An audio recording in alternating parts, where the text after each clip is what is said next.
Hi, everybody. It's Monica here from the Cornerstone Bistro, and I'm here today with a fabulous new musician that's going to be joining us on Sundays during the day. We're so excited. Troy Cross is here. Hi, Troy. Hello, how's it going? I'm great. How are you today? Wonderful, thank you. Wonderful, wonderful. Your background is so inspiring. I love it. It's actually it's my favorite place in the world to go. It's actually Yeah. the image is flipped unfortunately, but it's Pirates Cove down at Zuma Beach in Malibu. Oh, And it's actually where they filmed like the final scene for the original Planet of the Apes movie. oh, And cool. I'm a big Planet of the Apes fan. And anyways, I went down there years ago. I've been there down a couple times now just to go there. And it's so gorgeous. And it's just like I have it on my screensaver on my computer. And it's so, Yeah, I love California. It's so oh, fun there. I know it's beautiful. I So went there, yeah, a few times and super fun. Love the vibe, love the people, love the artists, all the yeah. musicians, all the like imagination. It's so fun. Yeah. Well, that's actually part of the reason why I usually go down there is because I'm either going down to see like an artist or a band or a friend of mine perform. Yeah. And then like I said, I try and sneak in or a session or whatever, and then I try and sneak in getting into to seeing that kind of stuff when I'm there. So Yeah. It's important as a musician. Maybe we can get right into it. We just want to give our viewers and our listeners a little sense of like who you are and what how music as a working yeah. today's landscape out there in the marketplace. Ah, did it freeze Can on you hear you? me? Yeah, it froze for a second. Yeah, a little bit. That's okay. I'll go back.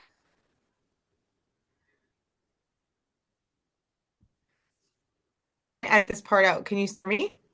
I can see you, but you're frozen. Can you see me? You're frozen. You're Oh, frozen. That's okay. We can use the audio. It's fine. There we go. I can see you now. We're good. okay. Okay. I can kind of see you. You're coming a little bit. It's still a little bit slow, but I can hear you. So yeah. Oh, there we go. Now I can see you. Okay. No worries.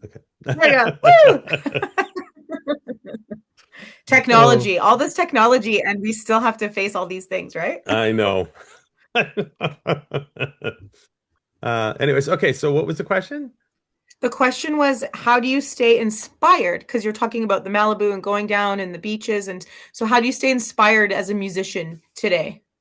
Actually, to be honest with you, the reason for me, because I've been so like invested in doing music ever since I was a kid. Like I grew up in the 70s, I always had music around. And I think I was like 6 years old. And like I always Mhm. like I loved Elvis Presley. Then Kiss came along. I heard the song. And this is a true story. I heard the song Beth by Kiss and was like, oh my God, what is that instrument? Really started discovering what a Right. piano was, begged my parents, can I please take piano lessons? Eventually I did.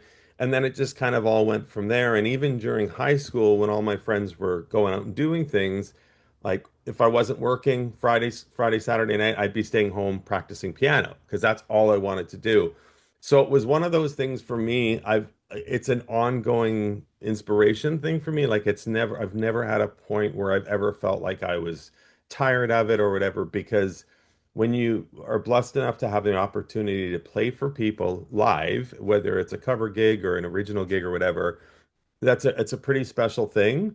And for me, it's just the genuine excitement of Mhm. consistently being able to do that. Every time I do a gig, I'm so excited to be there. So No, that's so great. And so, you mentioned briefly you've played since you were a kid. So, how did you like start getting into piano and into music?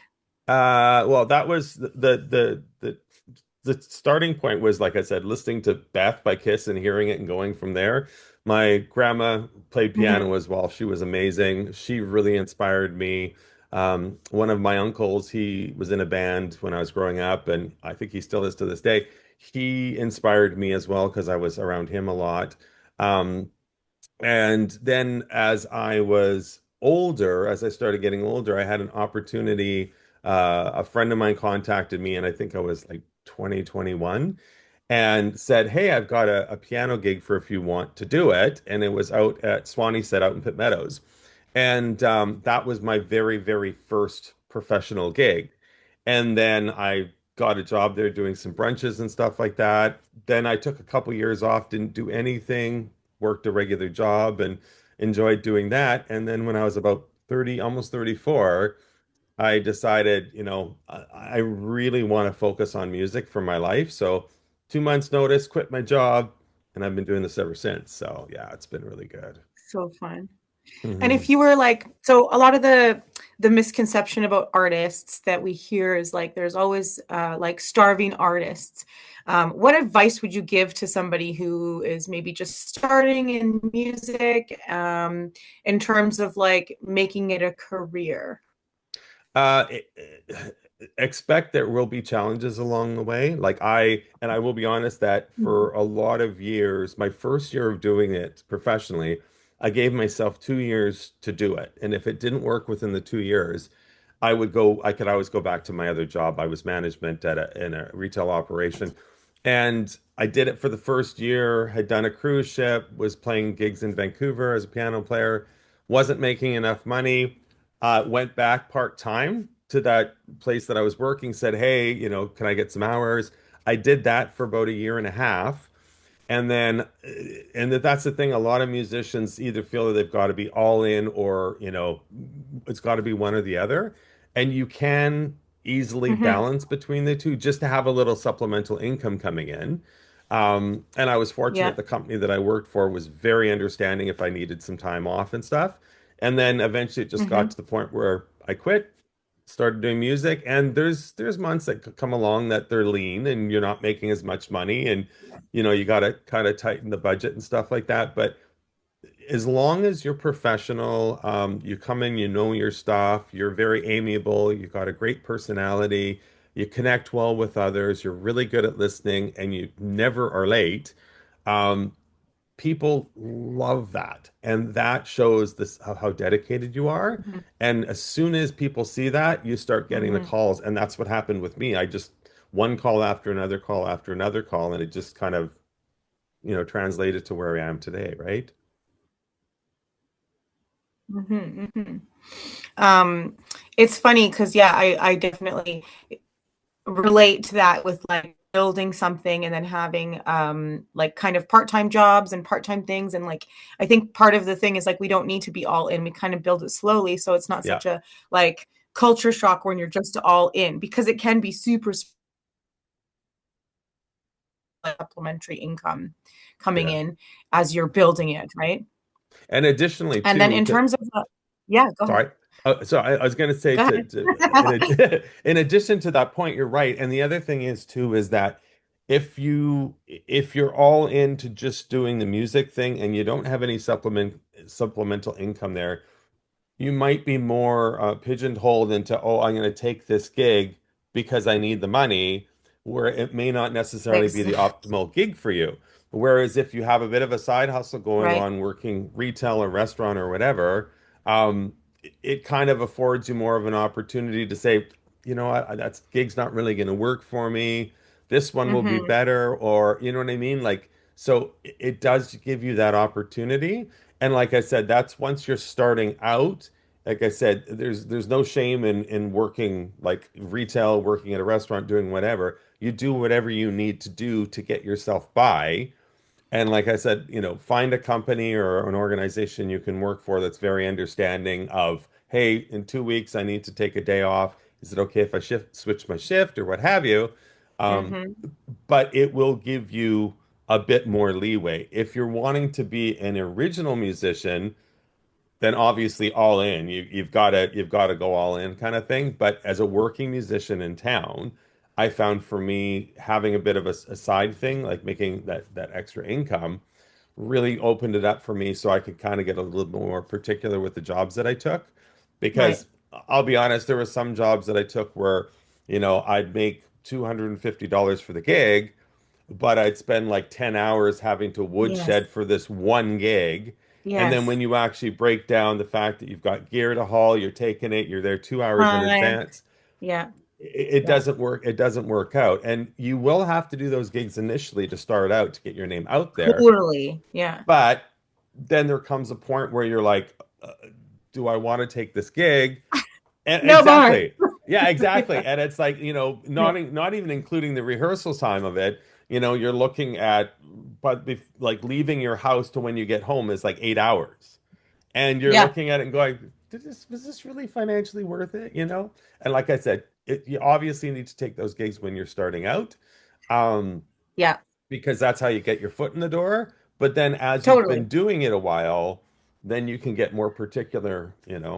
I think also like taking those gigs that happened to me a lot too. I used to do a lot of face painting and different events and then like setting up markets and stuff like that. So I would like drive. And there was one gig I remember because I did a video about it, and I Mhm. was like, I just sat in traffic for 4 hours for a 2 hour gig. Yeah. There has to be an easier way. Yep. but Oh yeah. but the one thing I will say about like taking those gigs as you're building is like you're building your portfolio, you're building your photos, you're building your repertoire, you're building your contacts and your contacts and like social media, all that stuff, right? So Yeah. but yeah, I remember that day. I was like, I'm never doing this again. This Yeah. is terrible.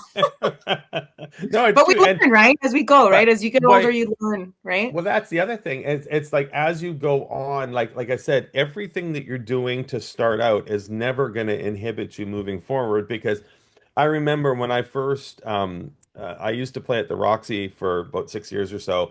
And when I was in there, we learned songs like every month and a half, 2 months. It was always okay, learn this song, whatever. And then when I left that gig and I'd get called for other gigs, people would say like, "Oh, can you send me your set list of material you knew?" And I'd send it. And a lot of cover bands in towns, they would do a lot of the same stuff. So all of a Mm-hmm. sudden they'd be like, "Oh, okay, well you pretty much well know our set list. Here, you only have to learn 5 songs." And so that's the thing, but it's that initial starting out where Yes. it's you've got to do that work, and as much as it can be cumbersome and some people are like, I don't have the time to do this, you kind of have to if you want Yeah. to get yourself in that position as a working musician, right? Or that's just my Totally. opinion. Or That's my just experience. yeah. I agree. And I think it's like part of like you're growing as an artist in any like in all the arts, right? You're gonna have to take same with like actors and visual artists. Like we all have to take these gigs where we learn what's gonna work for us and what's not. But Yeah. also I think at that beginning stage you're kind of giving back too, right? So Yeah. eventually it goes full circle too. When you're Yes. successful, you give back at the end as well, right? So it's kind of like Yeah. this the middle part is where you want to get to. And I think a lot of people give up after that initial those first couple years that are really hard. How did you like keep going and stay motivated to keep going? Because you did say that like the first 2 years were pretty tough and it was difficult. So how did you like keep yourself motivated? Because that is a big thing with artists too, with this unpredictability and these crazy gigs and waiting for 30 days to get paid and like Yeah. how did you stay Um, like positive and motivated? you always have within, and I've mentioned this to numerous musicians before, don't necessarily put all your eggs into one basket. Yeah. So, say for example, like when I was in the Roxy, I was still doing piano gigs on the side. After I got out of the Roxy, I ended up moving over to the Blarney Stone for like 11 years. When I was there, I was still doing piano gigs on the side. And the reason why, obviously the financial compensation was great because you need to do this to afford to live, but the nice thing is I'm suiting different things inside of me that are fulfilling me. So I'm getting an opportunity to play with a band, you get to play with friends, you get to meet all these people when you're doing these gigs and stuff like that, which is great. The patrons that you Mm-hmm. meet when you're networking stuff is amazing. But then I would also go off and I would do a piano gig. So then I'm playing by myself. So there's songs that I may not necessarily be able to do in a band that I'm fulfilling being able to do as a solo artist on piano. Or I used to do like dueling piano gigs. And so this is the thing where I always advise people if you're doing, and I know lots of musicians in town as well that will have they'll have the band that they're in, plus then they get into like artist management on the side, or like Right. Yeah. even for me, I do music production on the side, and so I have that to fulfill me. And even if I'm not actually working on a project with anybody at the moment, I'll just record my own stuff just for Yeah. something to do to get that out. So I always tell people don't put all your eggs into one basket when if you're wanting to become a working musician. Find other things you can do to fulfill yourself, Mhm. whether it's Mhm. a solo gig, whether it's a duo gig, whether it's a band gig, whether it's behind the scenes booking acts. Like there's Yeah. so many things you can do that'll always keep you excited. Whereas if you just have one band you're focusing on your energy on, it can be draining, Yeah. especially if you're doing the same songs over and over and over again, Totally. you know. So let's So talk about, I agree. I think, yeah, it's the variety is the spice of life. yes, exactly. And Um, getting to play at different places. Like I've yeah. played in Langley, I've played in Burnaby, I've played in Vancouver, and every area you play, you're playing for different people. And that's the cool thing. You can go in and like say, for example, when I'm playing at your bistro, I might go in there and go, "Oh my God, this crowd is really into this style of music." Yes. And I may not to get to play that music elsewhere. So Yeah.